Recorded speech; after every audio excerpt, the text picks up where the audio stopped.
Hello, Good everyone, and evening. welcome to another edition of Mormon Stories Podcast. I'm your host, John DeLynn. It is March 15th, 2017. It's about 2 o'clock p.m. Mountain Time, and we are I think, breaking some news.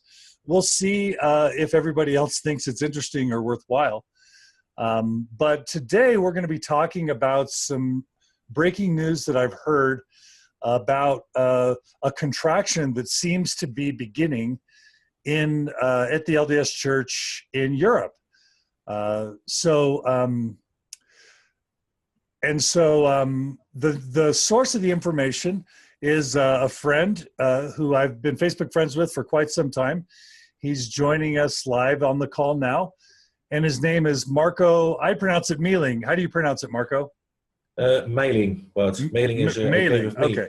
It's Meiling. okay with me. And Marko, let's just talk briefly. And also, we've got Mark Johnson on the line right now. His microphone is muted. Hi, Mark Johnson. Hello, I'm Good here. evening. Okay, and Marko, you're Mark. You're You joining us. see me and hear me? We can hear you. You're joining us from the UK, I'm guessing. Is that right? I am in the UK at the moment, outside the cold swimming pool. Yeah. Excellent. All right. Well, you can mute yourself except when you talk, and we're really glad you're joining us, and we're inviting other European saints to join us as well. They just have to message me on Facebook, and I'll add them. But Marko, you caught my attention when you reached out to me to let me know of some information that you recently came across, and so I'm going to go ahead and just read what you sent me. And then we're going to talk about it, and we're going to ask others to join. We're also going to talk about you, a little bit about your background, and what you've experienced and seen, kind of eyes on the ground there as a longtime member of the church in the Netherlands. How does that sound? Excellent. All right. Well, I'm really honored and excited to have you here on Mormon Stories. So thank you for joining us. My pleasure. Okay. So as I pull up what you wrote, this is what you wrote. John, and also I want to welcome everyone who's joining us right now on Facebook Live. One of the really cool benefits of Facebook Live, as far as I'm concerned, is that we can have people commenting as we go, asking questions, making comments, providing validation and feedback. We've got 83 people right now joining us on Facebook. So if any of you want to corroborate or disagree with or provide color to this podcast, we would just love to have that input. So I'm going to be watching those comments now. But I will go back, Marko, if it's okay, to the original message you sent me and share what I read, because I think it's really interesting and kind of important. So I will pull it up right now and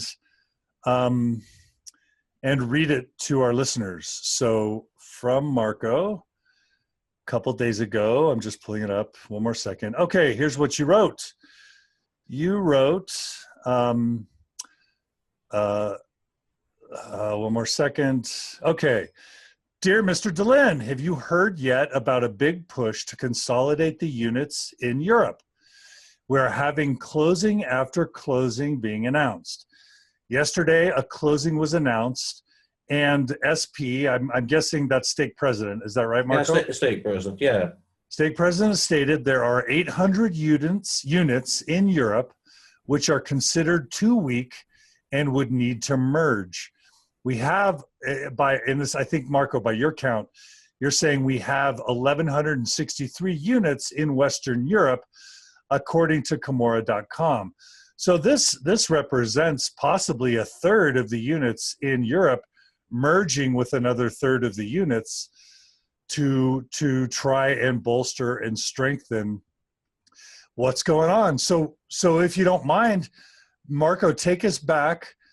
Tell us a little bit about your background as a member of the church in Netherlands, and then tell us about what you heard, and we'll go from there. Does that sound all right? Okay, John, no problem. All right. Well, I was baptized 20 years ago, almost to the day, after meeting missionaries in the street. And, I met the missionaries, listened to their story, and 22 days later I was baptized. Wow. What year was that? 97. 97. Okay. And how Yeah. old were you? I was 19 years old at the time. All right. Cool. So, yeah. You were a golden convert. Yeah, absolutely. Absolutely. In a small branch in Den Bosch, in the southern part of the Netherlands. Well, I became a member of the church. Soon afterwards, of course, I started attending dances and other things. Well, I met a young lady, and well, in July '98 we got married. Had 2 kids shortly afterwards. Now I'm still married, 19 years, almost 19 years now. And well, Did you serve a mission? Did you serve a mission? No, I didn't. And were you married in the temple? Yes, I married in the temple. Okay, so married in the temple with 2 kids. That's true. Yeah. Golden convert. Yeah. Okay. And have you been active in the church for most of that time? yes, still am. Okay, still active in the church. And what callings have you served in, just to give us a sense for your leadership background? Well, as a counselor in the how do you call it, branch presidency at 21. Been a ward mission leader, Sunday school president, executive secretary, high counselor. Then again, counselor in the bishopric in my current ward. I've done ward clerk. Well, in small wards, you do everything. Yeah. Okay. So multiple either bishoprics or branch presidencies and Yes. stake high council. That's true. Yeah. And an active, committed member since 19 years old. Yeah. Okay. So before you heard this news, what have you been observing? Like, imagine in your mind the peak of the church in Netherlands. At what age would you have said was kind of the peak of church growth and strength in the Netherlands? Around what year? Well, the peak of growth, I didn't even live through it. I think it's been the 60s. Okay, so that's what I hear from many people. So the church hasn't really been growing and thriving in the Netherlands since the 1960s. That's true. That's true. I mean, we've gotten stakes since the 60s. We were the first non-English speaking stake in the world, the Holland stake in 1961. Okay. We've gained 3 extra stakes, one of them shared with Belgium, to be honest. So we've got 3.5 stakes. We've gotten our own temple in 2002. So there is growth, but, well, the church is still going and being run by those people who were baptized in the 60s and 70s and by their children. Okay. So something about the 60s with the Osmonds and whatever else, Kennedys, I don't know what, but caused this massive growth in the 60s that really hasn't been paralleled since. Yeah, that's how what I've heard and what I've seen. Yeah. Okay, cool. So, and do you have a theory about what made the church really explode in the 60s that hasn't been replicated since? Do you have any idea? Well, in the 60s, a lot of people became members of the church. A lot of people also went to the United States. It doesn't happen anymore. People going to the States, that's something very sporadic. America was leading the world in the 60s with, everything. You name it, and America was leading the world. And since, the late 60s, 68, and the 70s, America's influence and status in the Netherlands has waned. Maybe that's the Vietnam War. Maybe that's, who knows what, right? Yeah, I think, Vietnam is a part of it. But when we look at, for instance, the last 2 decades with also American politics, people are turned off by a lot of things about America. And then I'm talking about, don't get me started about Donald Trump and how, missionaries talk to me about it. And they say, well, we've heard about it, and they've they've encountered people who tell them, like, you're stupid, you're Americans, you vote for Trump. Right, It's really happening. Yeah. Okay, so that's a topic for a whole other podcast, but it's interesting Absolutely. to hear. But So for those joining us late, we're here talking with Marko. Jerry Lee writes, tuning in late, catch us up on what the announcement is. And Jerry Lee, the announcement is that Marko heard from a stake president in the Netherlands that something like 800 units in the Netherlands, in Europe, Western Europe, have been identified as being kind of too weak to thrive on their own. And so what Marko's reporting is he's hearing reports of a massive consolidation effort taking place where hundreds of wards will be collapsed in other wards in the Western Europe. So, okay, so Marko, we talked to you a bit about when you joined the church. You joined at 19, you were a golden convert, married in the temple, you've had 2 kids, you've served in most high leadership positions at the ward and stake level other than bishop or stake presidency. Talk now about what you've observed in terms of the growth of the church in the Netherlands in the past, let's just say 10 years. Well, we've seen consolidations already about it's been about 15 years ago, where a lot of small branches with 10 to 20 people active were consolidated into larger wards.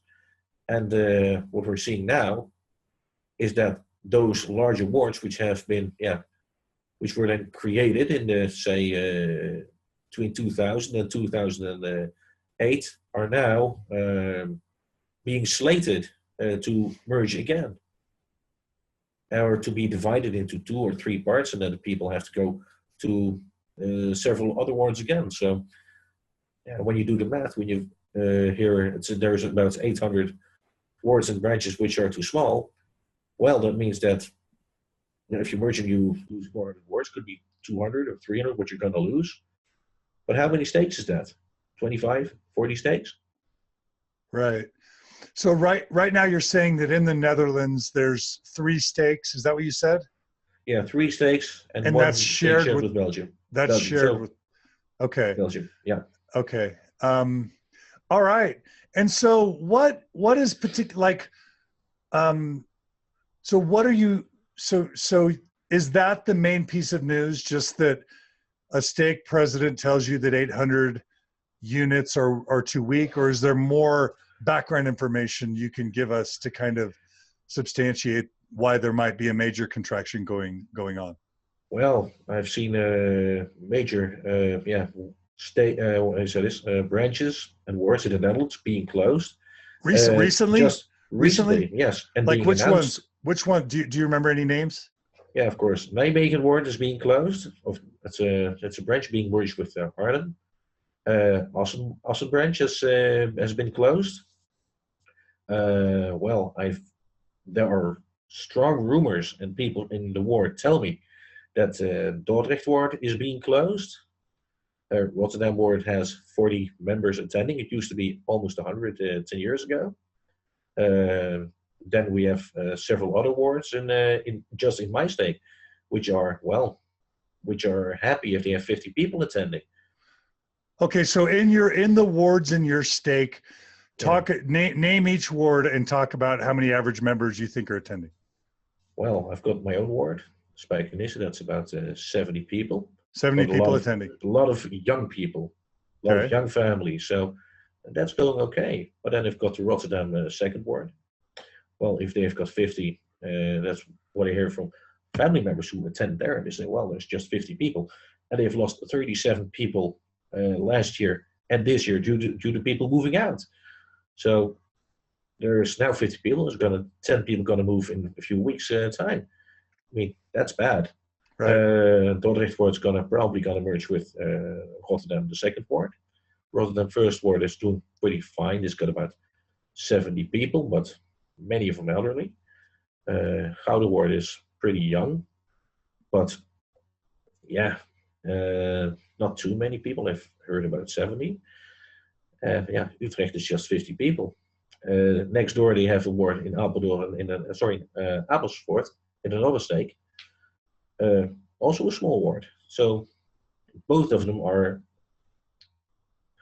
barely getting by, and that's what people tell me. So then I think, well, what are they going to do with these wards? I mean, if I get informed in public on Facebook that there are 800 units which are too small, and when I see that in Europe, in the Netherlands, where we have many wards, I mean, my stake is consisting only of wards, and they are struggling. What are they going to do with people with places where they only have branches left? I'm talking about the northwestern part of Germany, for instance, in the district there. I'm talking about parts of Belgium where they have branches with 15, 20 people. What are they going to do with that? I mean, the ultimate irony, maybe, in Friesland, which is a province in the north of the Netherlands, we used to have, 20 years ago, 3 branches. Now there's only 1 left. That one is very small, very few people attending. I don't have figures, but I've heard they were having severe trouble getting a branch president at all. And the irony is this: Friesland was the base of the church. The first people baptized were baptized by Anne Wiegers van der Woude, who was baptized himself in Liverpool.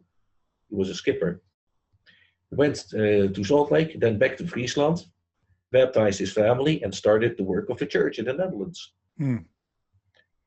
It might not be too long until Friesland is free of Mormons. No more Mormon presence. No more missionaries, no more branch, nothing. Wow. We're getting a lot of good questions in from our listeners, so I'll ask you a couple of questions. Is that okay? Of course. No Patricia writes, what about missionaries and missions? Are there less missionaries or more missionary efforts now, from what you can see? There is a drawdown of missionaries in the Netherlands mission. Okay. Rotterdam used to have 8 missionaries. Now they're just down to 2. Okay. And then when I look pretty far in the past, we used to have a ward. Rotterdam is along a river, and there are 4 big cities in the neighborhood of Rotterdam itself. We had the Rotterdam 2nd and the 1st ward. And then you had Schiedam branch, you had Vlaardingen branch, you had Maasluis branch. They were all merged. They all had missionaries. There's just now 1 set of missionaries. They're covering an area of 400 square kilometers. That's about 125 square miles, with over 1 million people living there. 1 set of missionaries. Wow. That doesn't sound very good. Then again, I'm living here in Spijkenisse, in the Spijkenisse ward, and they've got a nice island to tract out with 200,000 people. Right. About the size of Manhattan. Yeah. Okay. So from what you can tell, massive reduction in missionaries in Netherlands over the past 10 years. Well, no, since the end of the surge, actually. I mean, since the end of the surge, it's gone down, and missionary apartments are being closed. Okay.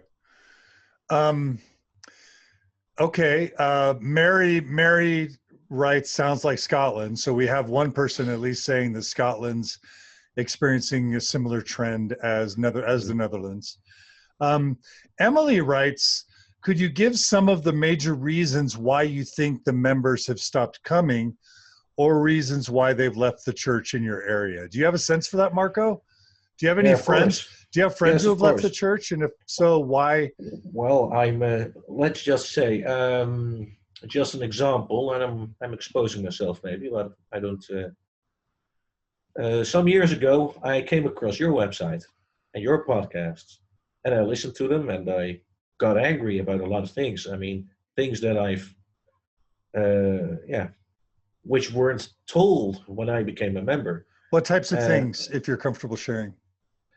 Well, I knew about polygamy, but about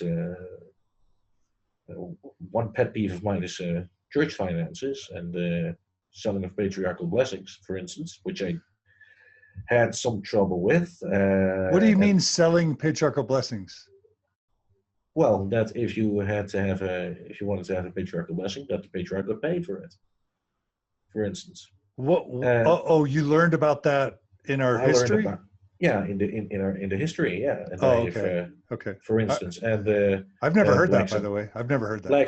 Blacks and priesthood was something for me. I mean, you wouldn't look at it. If you look at me now, you wouldn't say, when I found out doing my genealogy, I could never have been a member of the church before 1978, for instance. Oh, do you have? I have Negro ancestry. Yes, I have African ancestry. Oh, wow. Okay. You wouldn't see it. I know. Now, did you not know that growing up that the church kept? No, of course, no. No, I didn't. You didn't know that until Mormon Stories? Well, I've read about it, that it was allowed all of a sudden, but I didn't know I had it. And when I find out, it's like, how is the church gonna, I mean, what's it gonna, I mean, it's strange. I mean, I've got ancestry going down in the 18th century. I mean, you don't see it, but all of a sudden it was supposed to have been condemned. I mean, weird. It's something that got on me. And so many other stuff. So finding out that you had African ancestry made it more personal for you. Made it more personal, obviously. Yeah. Okay. And so many things happened, of course, in the church. I've had a lot of experiences where I felt really uncomfortable with. So, well, in the end, I had, just like you and so many others, I had a faith crisis. And what happened is one thing. For instance, I shared a posting on tithing by Ellen Rock Waterman. You know him. Yeah, Rock Waterman, sure. Rock Waterman, yeah, of course. So I share this, and lo and behold, people start commenting, people start attacking me on posting it. A few weeks later, they drop out of the church. I had something like, what happened here? And they read Waterman, and they started reading other books. And I know at least 5 families who dropped out of church because of things that I posted on Facebook. Wow! So you're the John DeLynn of the Netherlands. No, absolutely not. I mean, I'm just posting something I read from Waterman. I think, what do you think of this? This makes me upset. And sure. People read it and they start digging themselves. And but your intent is you're active, so it can't be that your intent is to cause people to leave the church. No, absolutely not. I mean, I talked about it to my stake president a year ago, and he said, well, it's their decision to leave. It's your decision to stay. I mean, you give them something to think about, something to chew on. I don't think he's glad with it. He's happy with it, but yeah, he can't blame me. For people leaving. Yeah, for people leaving. Do you feel responsible that when you share information, it causes others to leave? In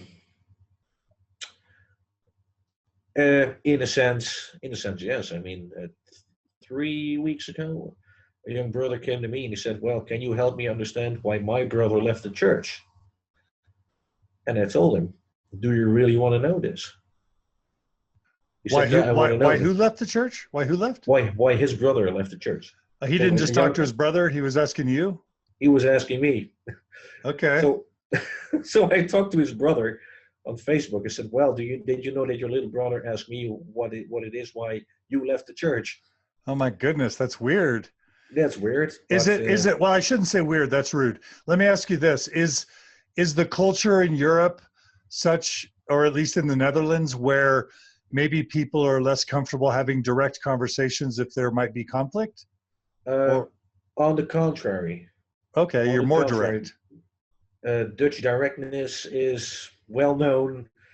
Dutch people don't beat around the bush. They don't mince words, and they say things as they are. But talking about faith problems, of course, in church is still a taboo. Got it. Yeah. So, yeah, well, in the end, this young guy talked to his brother, and they had a nice dinner, and they talked about all kinds of stuff. But, yeah, I'm telling people there's a rabbit hole if they ask. But the point is this: we had a training last week, and the former stake president also said, "Well, telling the varnished history of the church doesn't cut it anymore with the new generation. We have to be honest, and if we're not honest, the young generation will find out, and it will come back to haunt the church." So now we are in a transitional period. If we as a church keep holding onto the old stories, which are still in the correlated manuals, people will feel betrayed. The facts don't matter. The fact that people feel betrayed, that's the problem. Right. And that was my problem too. Well, it took my wife to show me that not everything is black and white, that everything is a shade of gray. And she said, well, let it be. There are good things in church, there are bad things in church, and there are bad things in any church. And she's quite right. And I think, well, why should I believe and live everything? I mean, I've got my own choices to make. I don't know if you've ever heard, there's a saying, Catholics that believe the Pope is infallible, but no Catholic believes it. The Mormon prophet says he is not infallible, but no Mormon believes it. And that's right. Yeah, I've heard that. That's what I live by nowadays. I mean, I try and find the truth for myself about everything and weigh it myself. And that's what keeps me sane. Got it. Okay. Sorry for the monologue. No, that's great. That's great. We've got lots of comments coming in. Let me just try and review a couple of them. Yeah, of course. So Ryan writes, also saw an increase in missionaries in the Manchester area. I'm assuming he means Manchester, UK, but they have not been meeting with very much success at all. Lots are getting sent home with mental health struggles. That's coming from Ryan talking about Manchester. Mary writes, Joseph's father used to charge for patriarchal blessings. So that's True. what that's what she's referring to when you, Marko, were talking about some of the things that cause you to struggle in your stake, in your faith. Let's see. Hey, Ryan writes, in our previous stake center in the UK, Chester, UK, our own ward was flourishing, but they recently sent some of the most experienced leaders in the stake to one ward and one branch as a final effort before closing them. So Ryan is reporting some people, some branches closing where he lives in Chester, the UK. Oh, Peter Aircamp joins us and says he's the brother. So Peter Hi, Peter. So Peter, is he the brother who lost his faith, or is he the brother who was asking why his brother lost his faith? No, Peter is the brother who read the piece on tithing by Rock Waterman, which I put on my Got it. Okay, so Peter is the questioning brother. He's the questioning brother. Yeah. All right. Great guy. Okay. Well, hi, Peter. We're glad you've joined us on Facebook. All right. Let's see. Dinique, I don't know how to pronounce that. Dineke. How do you pronounce that in the Netherlands? Marko? Danique. She writes, I live in Apeldoorn. How do you pronounce that? Apeldoorn? Yeah, Apeldoorn. Yeah, that's good. Apeldoorn in the Netherlands. My family, 14 people left because of history not being true. So that's what. Do you know her? Do you know Dineke Jongejan? Yeah, Jongejan. Yes, I know her. Jongejan. Yeah, at least from name. I think I've been. There used to be a Mormon, a Dutch Mormon discussion group on Facebook about 8 years ago. I believe she was on it as well. But the Apeldoorn stake was very badly hit indeed. Back in those days, about 5-6 years ago, with people leaving in droves. I mean, the Apeldoorn ward used to have, I believe, about 100 people, and there were 2 other branches surrounding it. They've all merged into one. And one of the missionaries they had over here a few months ago said they are struggling to maintain 60 people. Wow. So you've got one big ward, 2 branches, they're all merged into one. Now they've got 60 people left. Now, why was the Facebook group closed down, or what happened to the Facebook group? Well, I left. I don't know if it still exists, to be honest. Oh, okay. You left the group. Okay. I left the group. Yeah. Okay. Trying to get or maintain a relationship with the church, but didn't. In the end, of course, it didn't really work. I mean, still openly critical. Otherwise, I wouldn't be talking to you. So there was a point where you were part of a Facebook group that you wanted to kind of redouble your efforts to stay faithful in the church, so you left the group. But yeah, that did work out. But you remain concerned, I guess.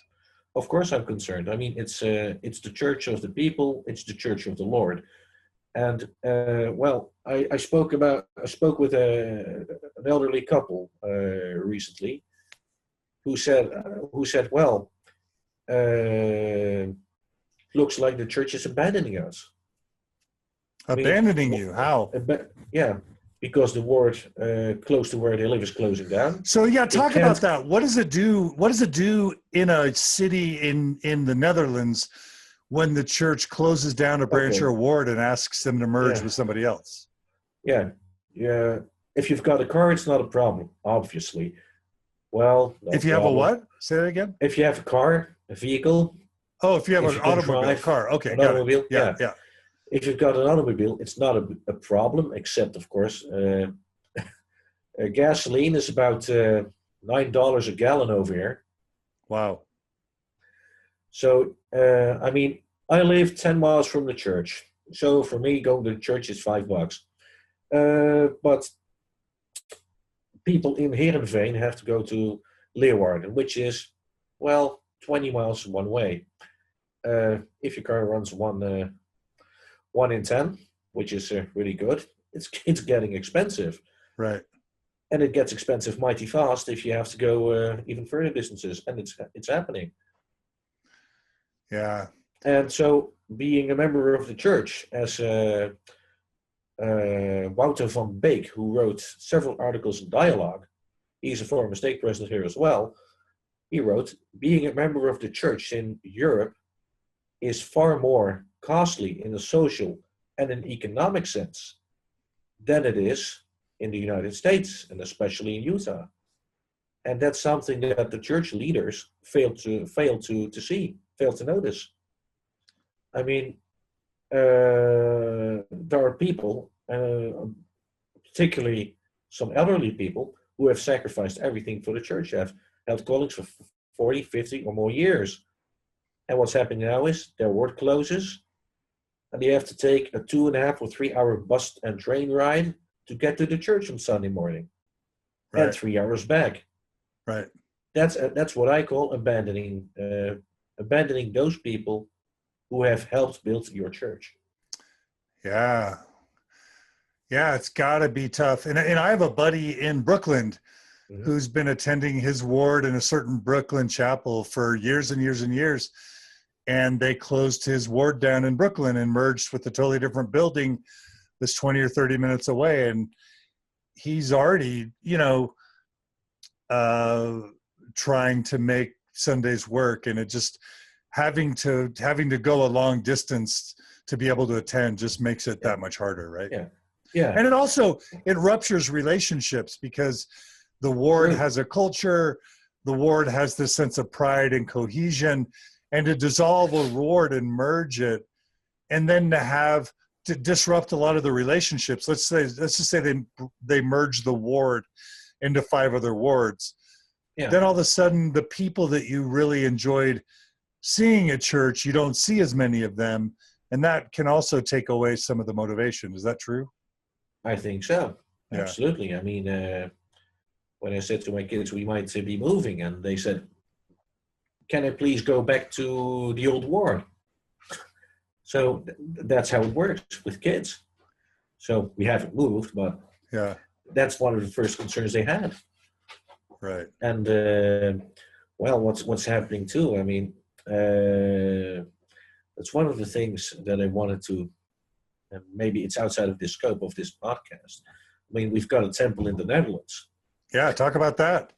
Well, yeah, we've got a temple in the Netherlands. It was built in 2002, and well, a good friend of mine gave me some numbers. He used to be in the state presidency quite some time ago, and he said, "Well, tithing's up.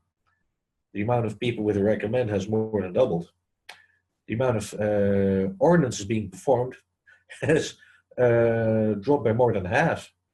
So per person, you're having 1/4 of the ordinances being done." So you said double the number of temple recommend holders, Yes, but half the number of names being performed. that's true. Huh. And why is that? Why is that? It's quite simple again. In the past, people used to go to Frankfurt or London. They took out holidays, so they went to the temple for a full week. Of course, those temples have hotels next to them, owned by the church, so it costs very little.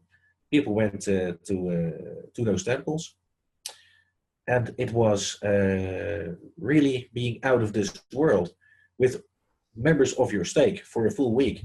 So there was a lot of bonding there, a lot of spiritual experiences being had, people just being together and doing 20 or 30 ordinances in a week's time.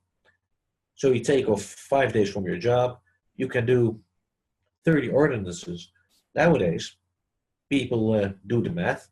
They say, well, I can take 4 days off. In those 4 days, I can do, 12 ordinances on the busiest day in the temple. So the math is wrong. That's my opinion. And people think, well, if going to the temple is just like doing I'll do the grocery shopping, then I'll go to the temple, perform one or two ordinances, and then go home again. And it's still, even after 15 years, people still pine for those temple holidays, those temple trips. Wow. So you're saying that by making it easier to attend the temple, they're actually disincentivizing people to actually do the work because it's easier, and so it's taken for granted and they do less. True, because it was a real pilgrimage going all the way to Frankfurt. Yeah. I've got fond experiences of it, and many of the people who are older who went to Frankfurt have very fond experience, very fond memories, and people fight for it. The theory is the higher the religion, the more that the religion demands, the more people are willing to give, and the less the religion demands, the less they're willing to give.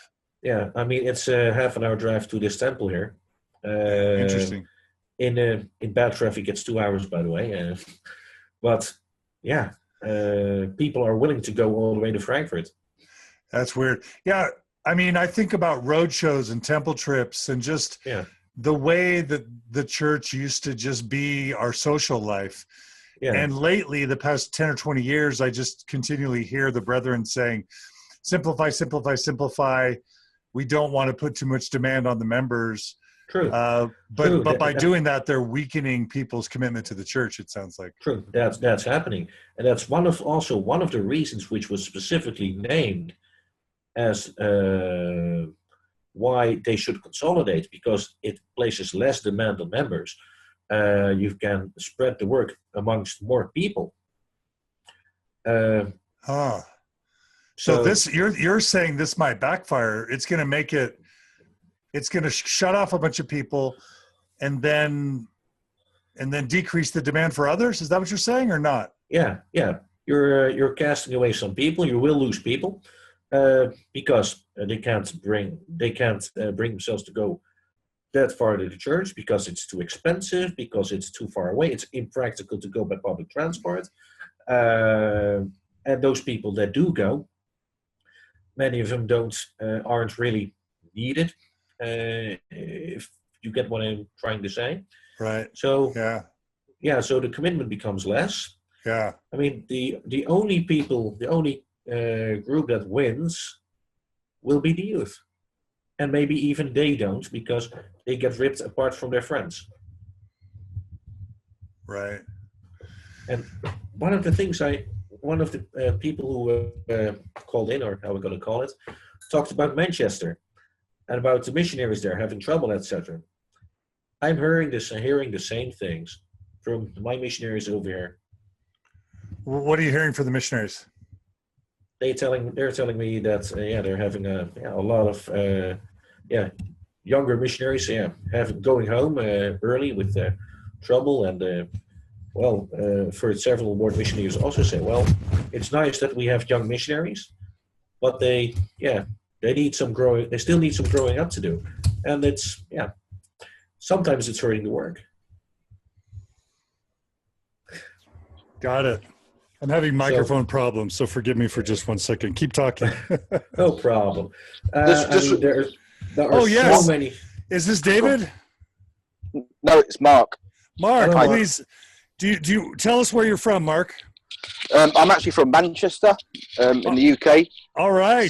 So we have had a ward close in the Manchester area. It was actually a branch. It was in the Ashton State, and that was relatively recently. It's been running for a number of years, and they moved it into another ward. So that has happened. That consolidation has happened, and I'm also aware of one other branch ward that was closed. No, two other actually. There was one in Sheffield, which is over the hills from Manchester. That was recently, and also in Leicester. So that consolidation is happening slowly, not in a dramatic way, but every few months there'll be a unit closed. Yeah. Okay, so Mark, you're seeing consolidation in Manchester, UK. Yes, yes, and not much growth either. There's a lot of missionaries, but not seeing many converts. Okay, and Marko, we've met. We hung out the last time I was in the UK. Yeah, so that's right. Yeah. Yeah, I totally recognize you. It's good to see you, Mark. Yeah, you too. Now, David, you've joined us. David, are you planning on talking? Unmute yourself real quick, David. I'm not hearing you, David, so you may need to get your microphone. Okay, if you could get your microphone working, let us know, but we're glad you joined us. You can tell in the bottom left, there's a little microphone button that'll show your levels. It'll let you know if Zoom can hear you. And Mark, please feel free to jump in at any point. I should say we have over 200 people joining us now on Facebook, so it's a really good group. Let me read some of the comments really quick because we've gotten a lot of really good comments in. Deborah writes, let's see, a ward in Weston a few months ago, there were 3 wards in Somerset. So I don't know where Somerset is, but she said down here. Southwest. Yeah. So Southwest UK, Somerset, they've just closed. They actually closed a mission there a few years ago. So the mission that I served in, the England-Bristol mission, which covers the Southwest, that was closed probably in the early 2000s. And then they also closed the Ireland mission. So Ireland used to have its own mission up until a few years ago, and that was consolidated with the Scotland mission. So if you want to, so that's the mission level. We've had consolidation too.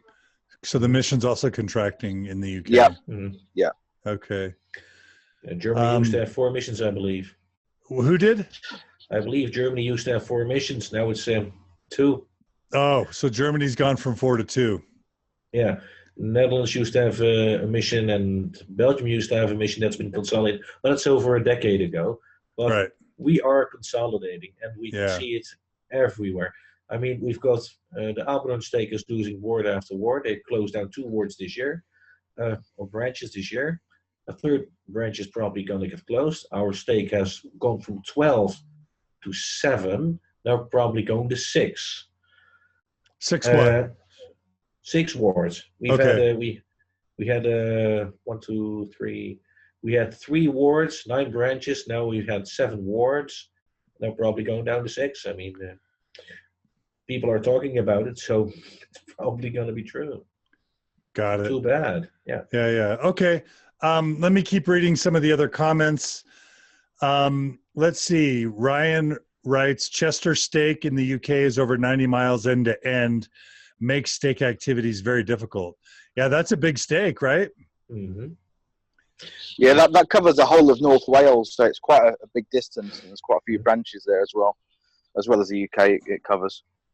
Elsa writes a good question. She writes, how does this consolidation affect things like home and visiting teaching and weekly activities like mutual? That's a good question.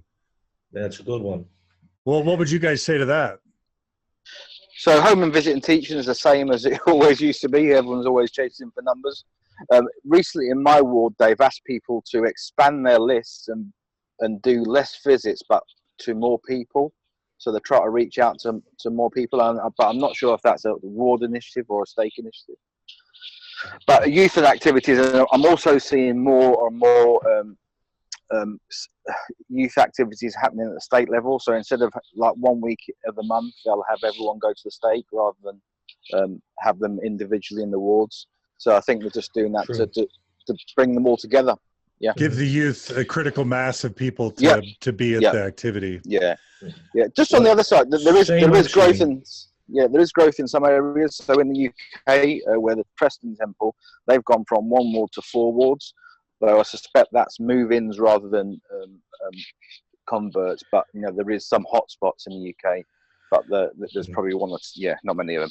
Yeah, that's always going to be true. Is there'll be like Utah? I'm sure is still growing because a lot of people leave California, leave other parts of the United States, and retire in Utah, and so you're going to see growth in Utah and in probably some areas in Europe as well. Exactly the same. We see it near the temple at Zoetermeer. Used to be a small branch. They had a big building. And now they've got a much bigger building, an American-style stake center, and the branch is growing. People are all moving in there. The same in Friedrichsdorf, which is the actual location of the Frankfurt Temple. They're building a massive stake center over there now. Yeah. And a lot of people in Germany are going to live in Friedrichsdorf, which incidentally is something like Malibu in America. Kind of wealthy areas. Very wealthy. Yeah, absolutely wealthy. Okay. Well, that's interesting. A couple more things we're reading. Ryan writes that there's been interest in Community of Christ amongst disaffected Mormons in the UK. So Community of Christ congregations in London, Manchester, and Cheshire have all had interest from former Mormons. So that's what Ryan is reporting. Candace is from San Bernardino, California, and she's saying that they're merging wards in San Bernardino, California. Wow. So that's interesting. Let's see. Patricia writes, merging branches and wards will make it harder for people to get to church and other meetings. Yes, we've talked about that. Okay, so really quickly, let me ask you, Mark, who's also joined us. Mark, are you still with us? I think Mark just may have dropped off. He dropped out. Okay, I was gonna ask Mark, and Marko, you can talk about this. So you said that sort of church history was a significant contributor to many people's disaffection, not being honest with history.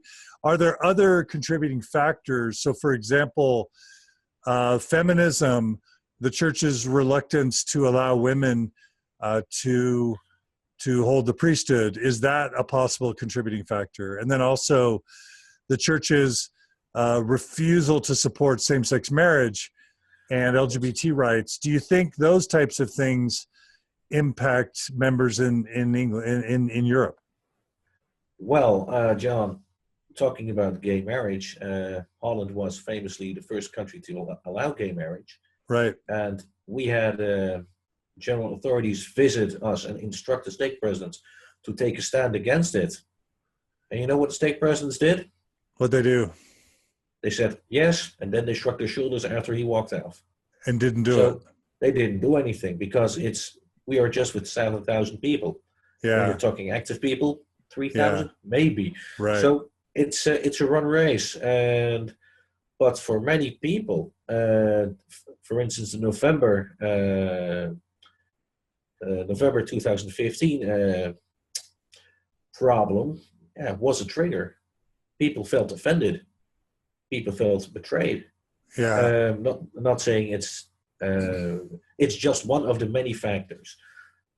I mean, I know of one man.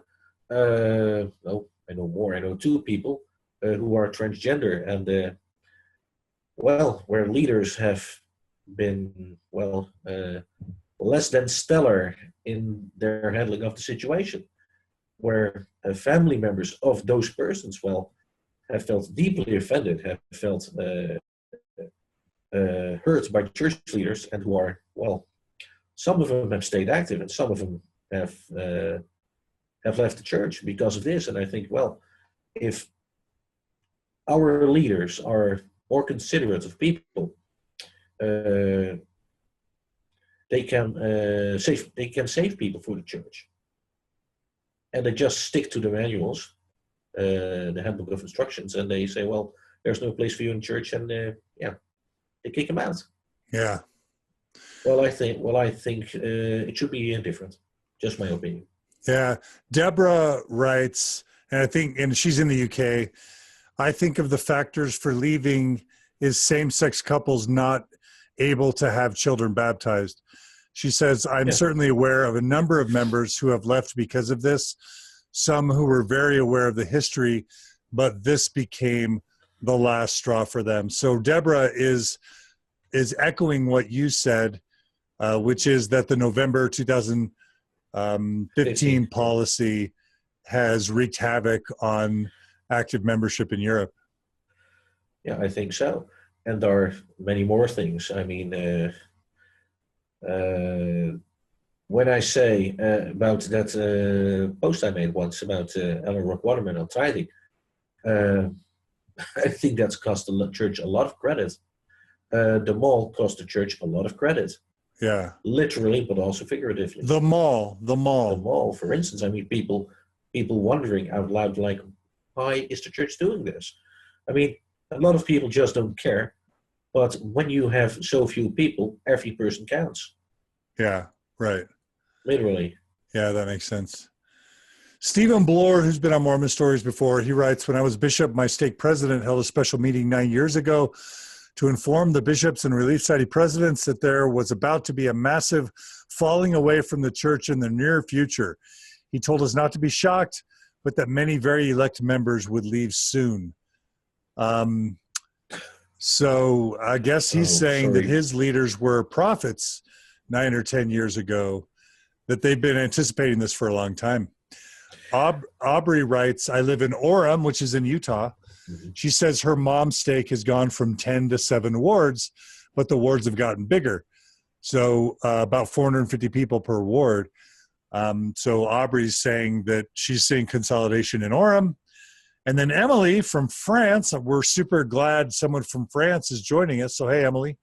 She writes, I live in France, left church a year ago. Our big ward was split about a year ago because it was getting too big. Okay, so that's the opposite. People move to our area a lot because of jobs. However, she says the chapel, which was built only 9 years ago, was too small from the beginning. We now have 2 tired wards instead of 1 strong one. So I think Emily's arguing for consolidation, saying that consolidation can help. What do you guys think about that? I think it could help, John, but it depends on the demographics.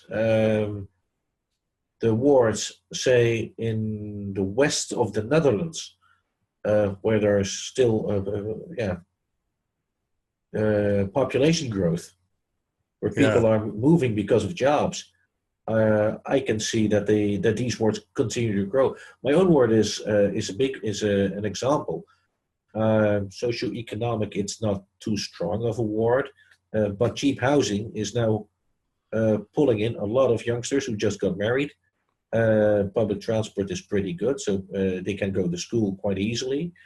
So we've had quite an influx of young married couples, returned missionaries, because it's easy to get a house in our neighborhood.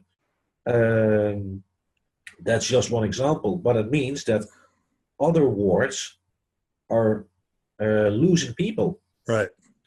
And that's what we see in, for instance, with Zoetermeer and with Almere ward. They're really big, but other wards are suffering because of it. Got it.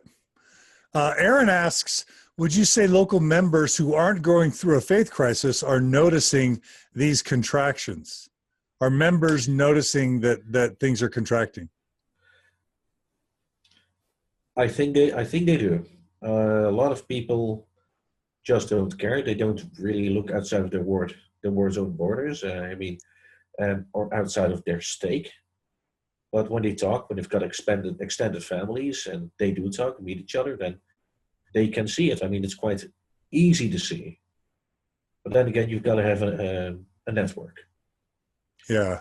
I mean, some people in my ward just don't know about a lot of these things, because they have their own thing, their own ward, their own stake. That's what they care about. Fine. I mean, it's logical. I mean, in America, in Utah, you've got small wards, of course. You can walk. You can do your home teaching and walking. You know. Yeah. Right. You would notice if something changed. You would notice if something changes. Yeah. Over here, my ward is, well, yeah, it's 60 miles end to end. Yeah, right. Becky writes that Italy's gone from 4 missions to 2, so she's saying that Italy's contracting. Mm-hmm. Let me ask you this, Marko. How are leaders talking about this? Do they ever get up in ward conference or state conference and say, we're in trouble, folks, our stake is really in trouble? And what in the heck was someone posting to Facebook about this stuff? So what about those things? Well, in this case, I mean, stake presidents don't really talk about it. In this case, what happened is that a stake president, of course, had to announce that a branch was closing down, and some members put it up on their Facebook wall for all to read. So, yeah, that's how you find out. Is it smart? No. Then again, you could ask, is it smart that I'm talking here? Are you worried? Are you worried about being punished for talking openly? We'll see what happens, John. We'll see what happens. I mean, sunshine is the best disinfectant, they say. So you're talking because you want to try and help. Well, isn't that what you try to do, John? I think so. Yeah. Yeah. So I mean, it's a church. I care about the church. Otherwise, I'd just walk away. I didn't walk away.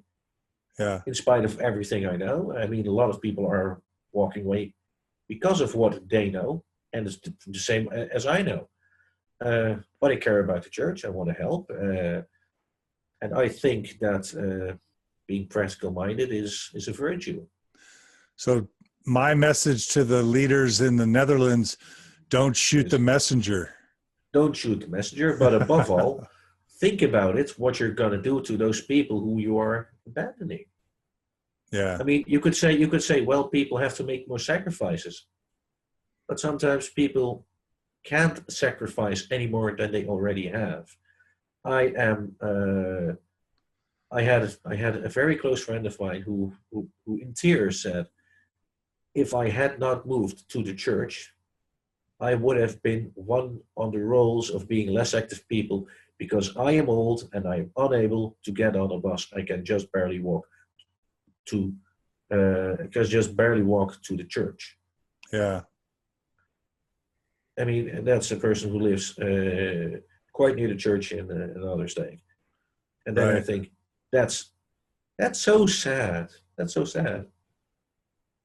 I mean, when you sacrificed so much, when you've driven in your callings all across the country to do all kinds of tasks, and then the church says, well, it's not worth it of keeping this ward open. We'll sell off the building for a nice sum. Pocket the cash, and let the members go. Okay. Let them fend for themselves. So you feel Sorry. like when the church consolidates and shuts down units, they're kind of betraying and abandoning those who got the church strong. Yeah, that's my feeling. That's Yeah. my strong feeling. And they Yeah. have to make a really good case for closing down the ward. I had to close down the ward myself as a high counselor, and it wasn't nice. It wasn't pretty. Stake president 10 years ago asked me, go visit this ward. Mm-hmm. Report to me. So I brought out reports. And stake president then, in a high council meeting, said, should we close the ward? And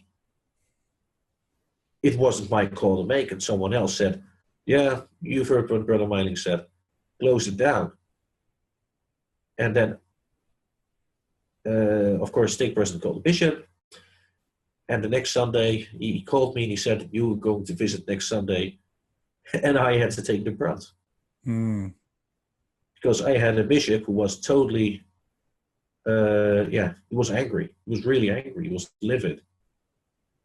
And rightfully so, because the ward was doing great. But the stake president's own ward was suffering, and it was merged into the stake president's ward. Sure. I've been there. No, I don't want to do it. I don't want this to happen. Yeah. And it's not my call, but yeah. Yeah, you don't want them abandoning those who help make the church strong. Yeah. I've always seen people fall away. Yeah. And then when you hear a high counselor, we talked about this a few weeks ago, when you hear a high counselor say, well, then those people don't have a testimony, then I want to, yeah, good. Yeah. I want to kick him in the face. Evan asks, how's general morale? Is it fair to say morale is low? Morale low? No, many people are indifferent. Okay. There's a new program, and they shrug their shoulders. Okay. We have, just give you a taste. Our stake president is originally from the Canterbury state. That's where he lived. A Dutchman working and living in England. He moved back here. And his old stake president said, called him apparently, and do you want to participate in an action for the refugee camps in northern France? So he asked people to help out and to donate food, donate clothes, make quilts and all kinds of stuff. And most people shrugged their shoulders. Hmm. Nice for the stake president, he wants to do it. But most people say, well, no. Or if they want quilts, well, I've heard someone say it to the stake president.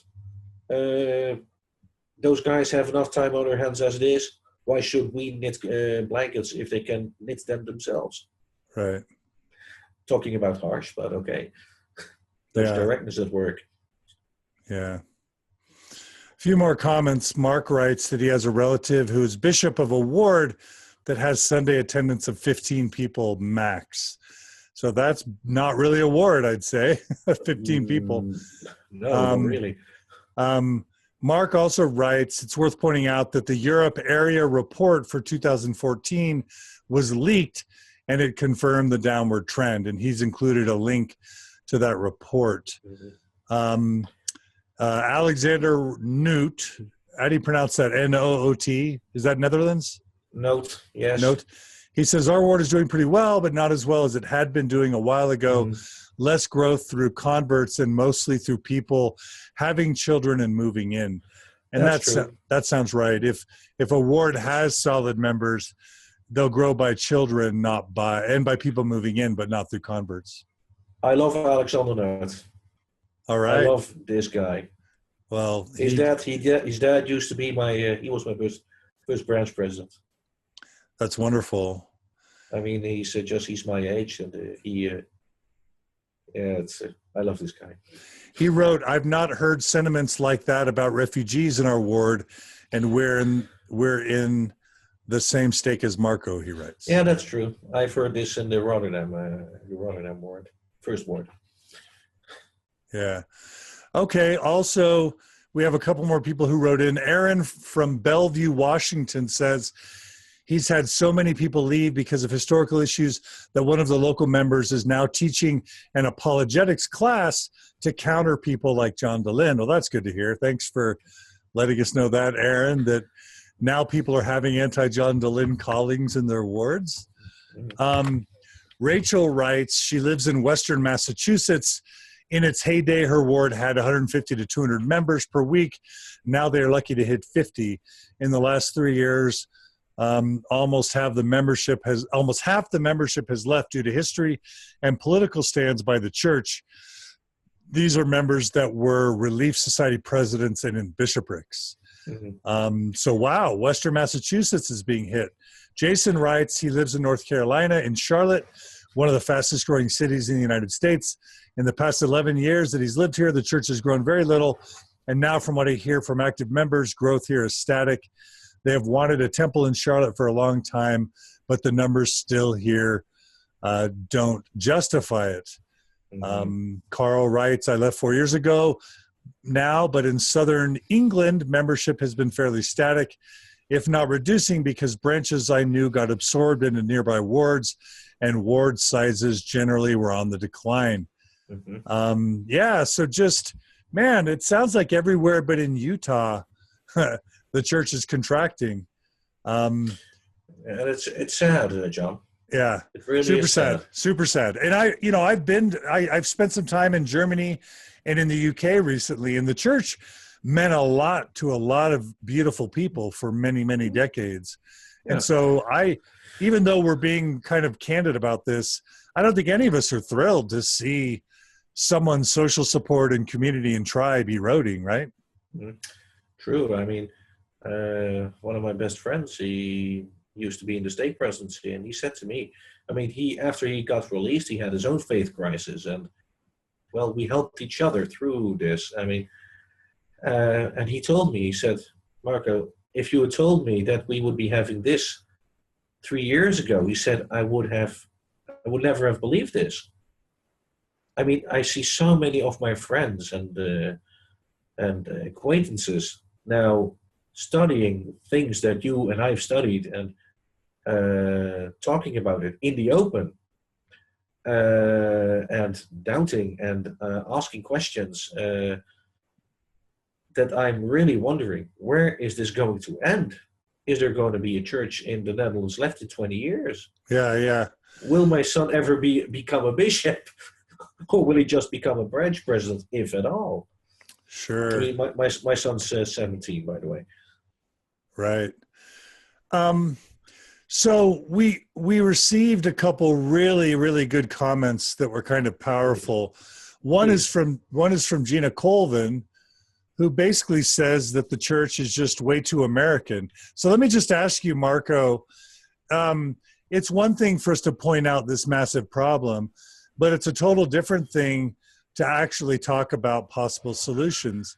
It sounds like Gina Colvin's argument is that we're just too American, that the church is too American, that they need to respect that there are other cultures out there. And if the church could do that, that maybe acknowledging that local cultures have a lot to share, stop trying to make the church so American. Right. Well, Gina wrote exactly. The church has failed miserably to be anything but American. When the U.S. began to lose moral authority after 9/11, the church became questionable outside of the U.S. And then Alexander, your buddy, said the church really needs to start realizing that other cultures are a thing, that what works in Utah doesn't necessarily work in other places.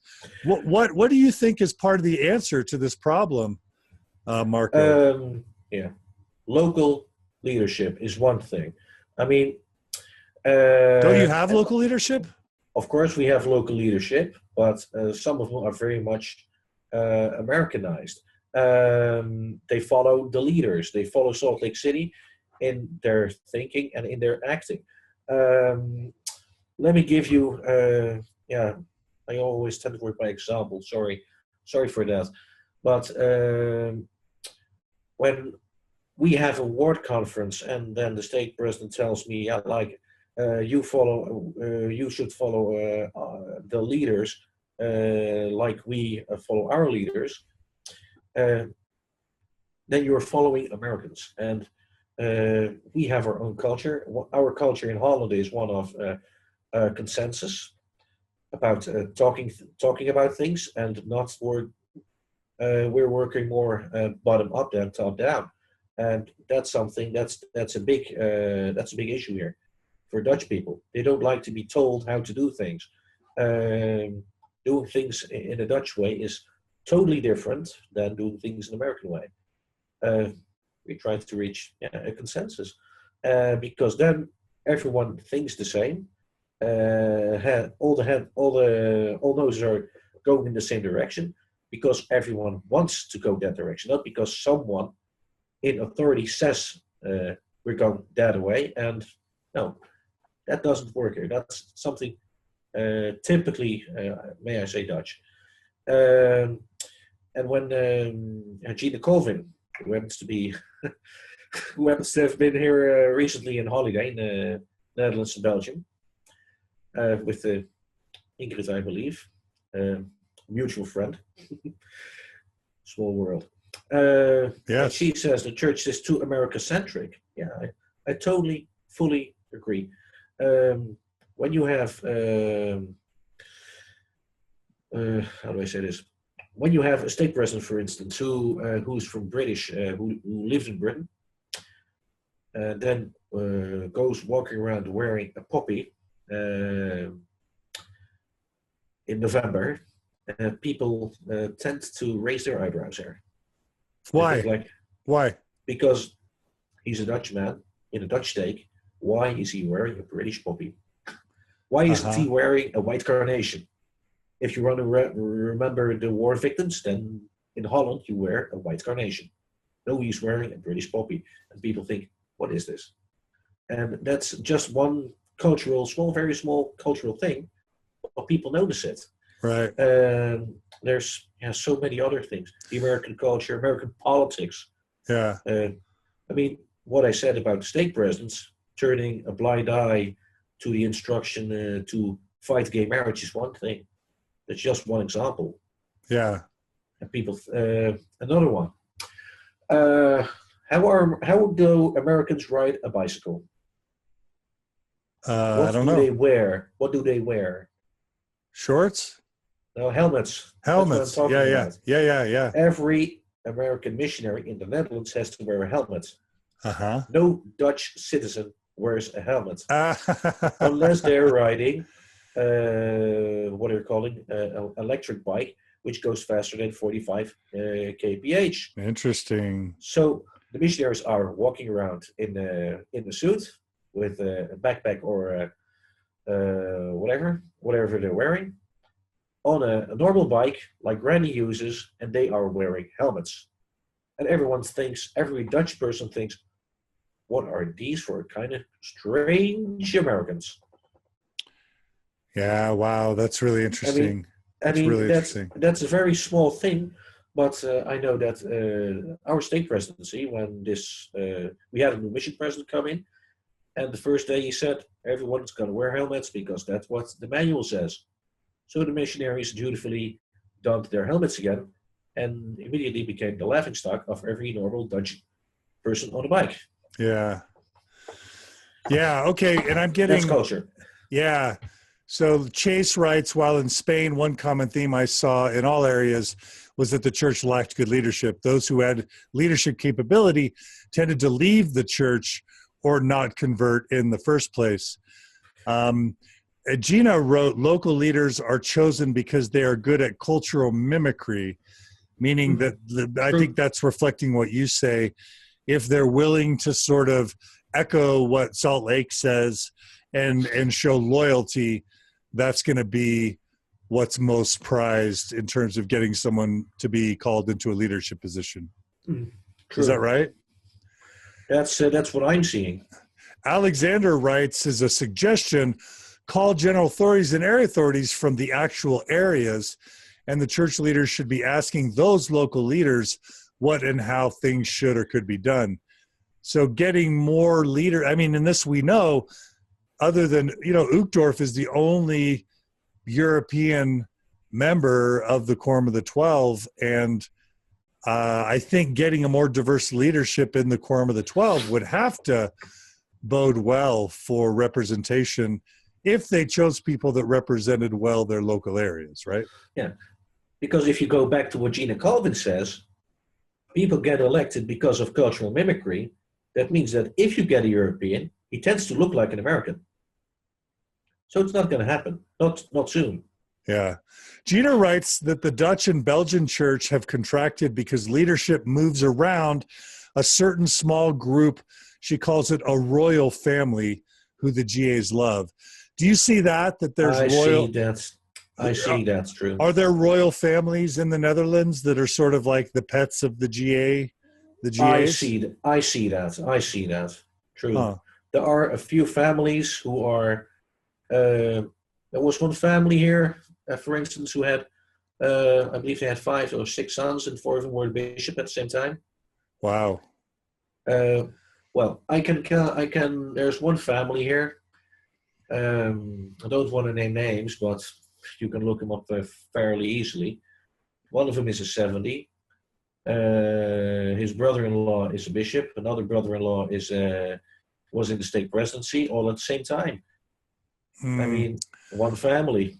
I mean, you've got a stake president. One of his brother-in-law is a bishop. Another brother is another bishop. And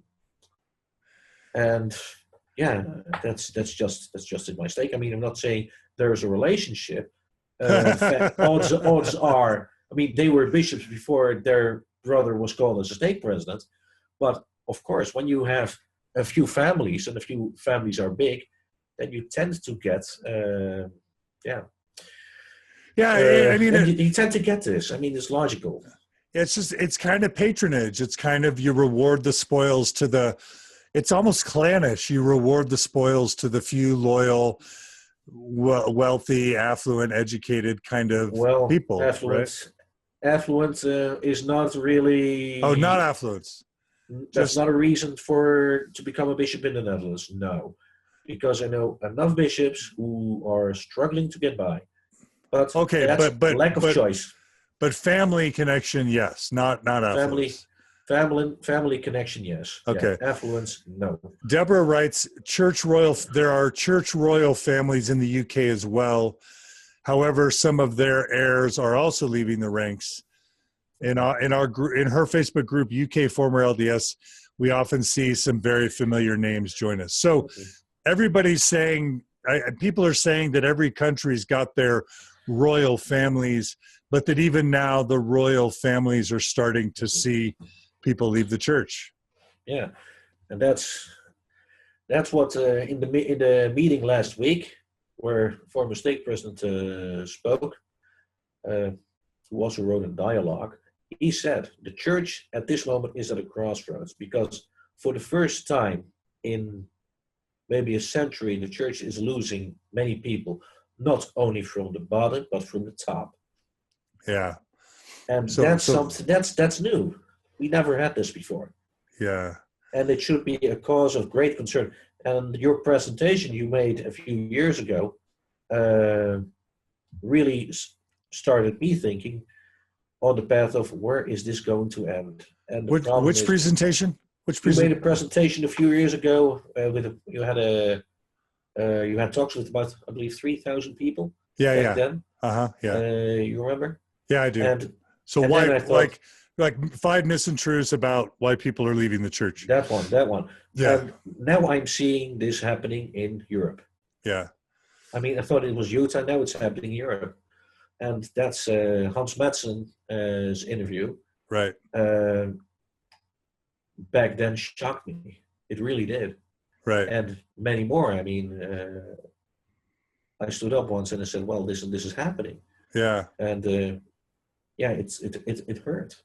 Yeah. But I understand why. Sure.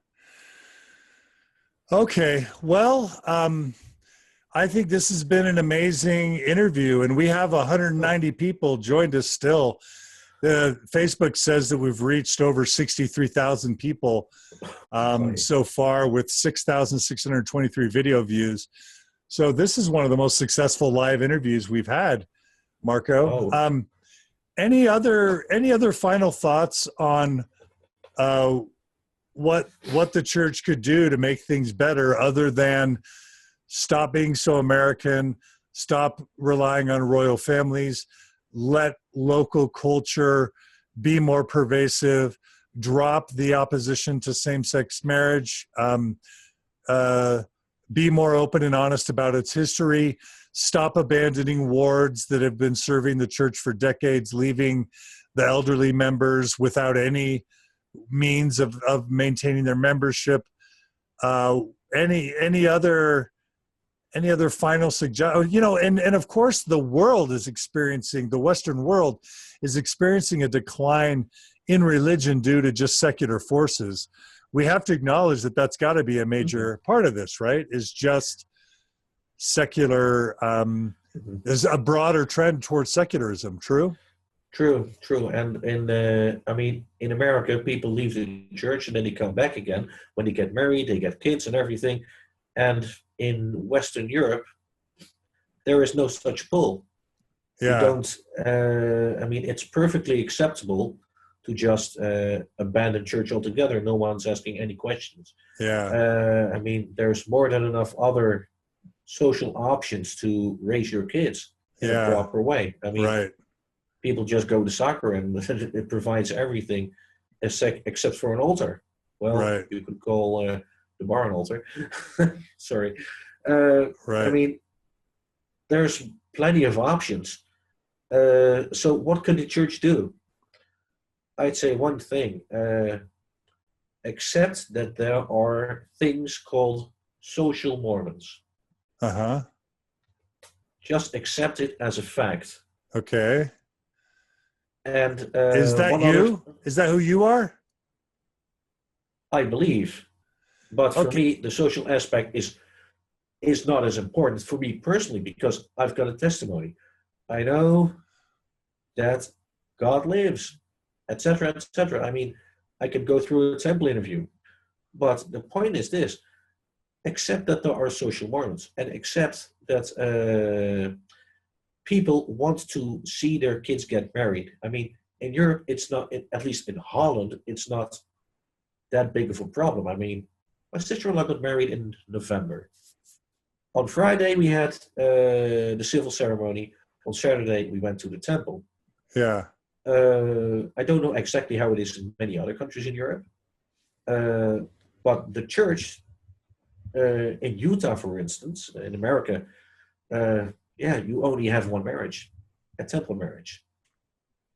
And if the church would drop that, would drop the requirement of waiting 1 year after a civil marriage to get sealed, that would help a lot. That's just one small thing.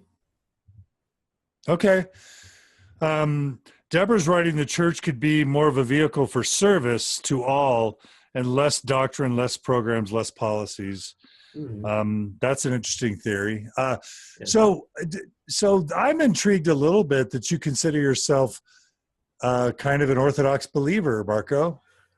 Well, Orthodox. Well, not Orthodox.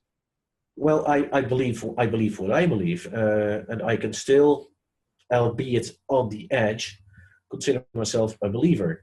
Sure. Getting through a temple interview, okay, but you have to be you have to be creative in how you word things. Yes.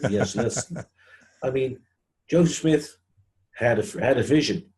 Exactly what kind of a vision it was and how and why, that remains to be seen. I wasn't there. I don't know. Sure. That he had a vision, I don't doubt it. That he had revelations, I don't doubt it.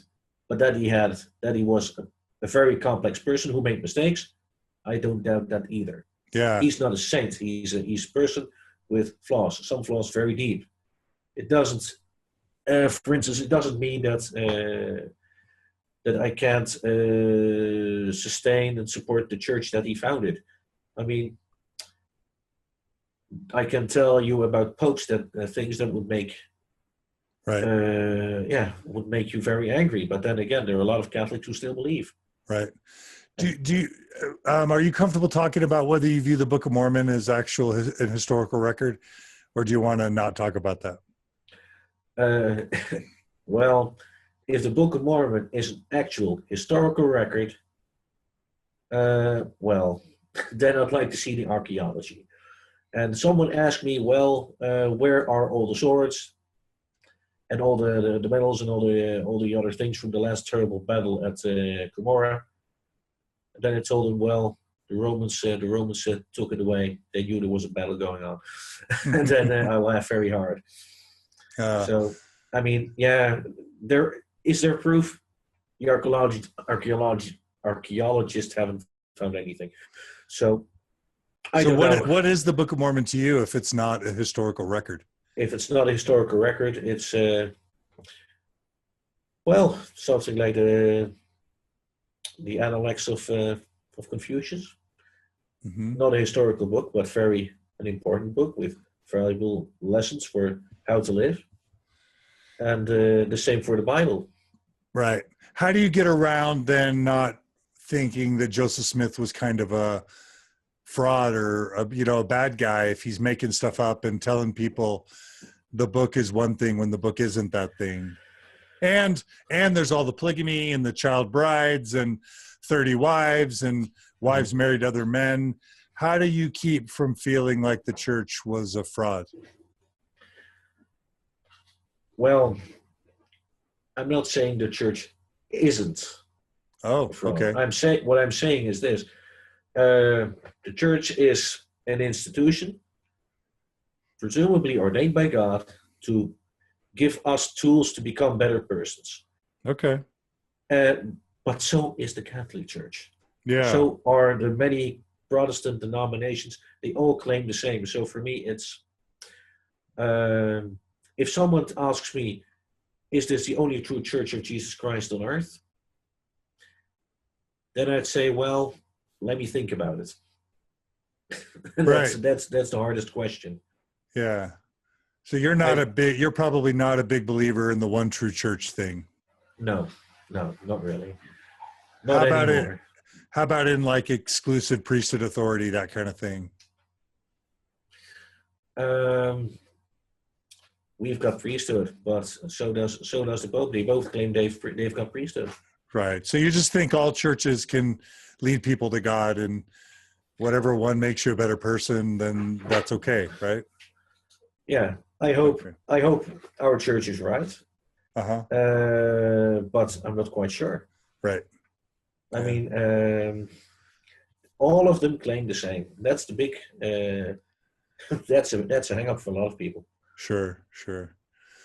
All right, Marko. Well, I think it's a really courageous thing you've done to be willing to share this information. I think it's, and I think it's an act of faith. I sense a sincerity that you want the church to stay strong and to improve, and that your speaking out is not about a lack of love for Mormonism. It's actually speaking out because of your love for Mormonism.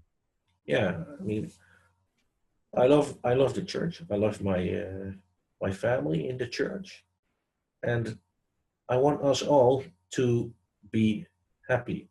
I want us all to be to remain together. And if actions prevent that from happening or tear us apart, I mean that's a shame. That's a shame. Yeah. Too many people have sacrificed too much just to let it go to waste. Amen. All right. Marko, do you want to end with your testimony, or are you good? Have you said everything you wanted to say? I think I've said everything I wanted to say. I know that Christ lives, and that we can all get a testimony that he is leading us as a person. Sure. He can lead you, he can lead me, and he is doing so if we listen. That's what I want to testify. Well, anyone who gets you in trouble for that testimony is crazy. There are enough crazy people out there. All right, Marko, thank you for joining us on Mormon Stories. Thanks to others who have joined us in well, including Mark Johnson. We're super grateful for that. Thanks to all the live listeners.